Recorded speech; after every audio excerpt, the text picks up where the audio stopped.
Hello friends, ভালো আছেন নিশ্চয়ই। একটা ফুড ব্লগ নিয়ে এসেছি। এটা হচ্ছে ইডলি। আপনারা চাল আর বিউলির ডালের ইডলি করেন, আবার সুজিরও করেন। তো আমি তাড়াতাড়ি হবে বলে সুজির ইডলি করেছিলাম। তো আমি মশলা ইডলি করেছিলাম বলে সাদা তেল দিয়ে তাতে পরপর 1 চামচ বিউলির ডাল, 1 চামচ সর্ষে, 1 চামচ অড়হর ডাল ফোড়ন দিয়ে ভালো করে নাড়িয়ে চাড়িয়ে নিলাম। নিয়ে তারপরে 1 চামচ দিয়ে দিলাম কারি পাতা কুচি ফোড়ন হিসাবে, আবার নাড়িয়ে নিয়ে তারপরে একে একে গাজর 2 টেবিল চামচ কুচি করা, আর অল্প পেঁয়াজ কুচি, আর একটু কাঁচা লঙ্কা কুচি ভালো করে ভেজে নিলাম। তারপরে 1 কাপ সুজি দিয়ে একটু ওই সব মশলা আর সবজিগুলো ভালো করে মিশিয়ে নিয়ে ভেজে নিলাম। খুব লালচে করে ভাজবেন না। তারপরে সুজিটা একটা পাত্রে নামিয়ে রাখলাম। এবার ওই যে পাত্রে আমি 1 কাপ সুজি নিয়েছিলাম, সেই 1 কাপ মেপে দই নিলাম, আর ওই কাপের মধ্যে একটু জল বুলিয়ে ওই সুজির মধ্যে দিয়ে দিলাম, অল্প লবণও দিয়েছিলাম। নিয়ে ঢাকা দিয়ে রেখে দিলাম 20 মিনিট। আর আমি নিলাম 4 টেবিল চামচ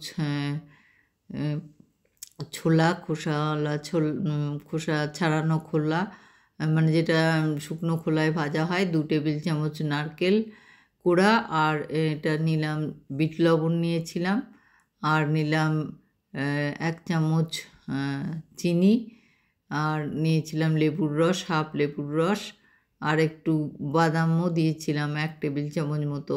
নিয়ে পিষে নিলাম।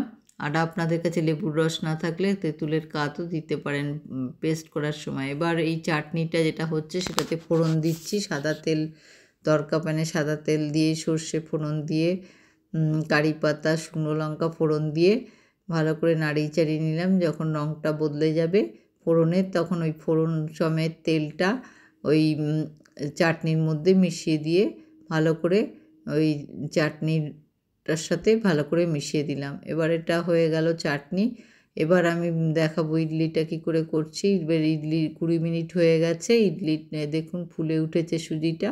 এবার ওই বাটিটায় দই ছিল, ওর মধ্যে জল নিয়ে মিশিয়ে দিলাম, নাহলে খুব ঘন হয়ে গিয়েছিলো। এবার ভালো করে নাড়িয়ে দিলাম, জলটা আমি ভালো করে মিশিয়ে দিলাম চামচ দিয়ে। এবার ব্যাটারটার এরম ঘনত্ব হবে। এবার আমি মেশাবো একটু baking soda, half baking soda মিশিয়ে দিলাম। ভালো করে নিয়ে ব্যাটারের সাথে বেকিং সোডাটা মিশিয়ে দিলাম, দেখবেন ফুলে উঠবে।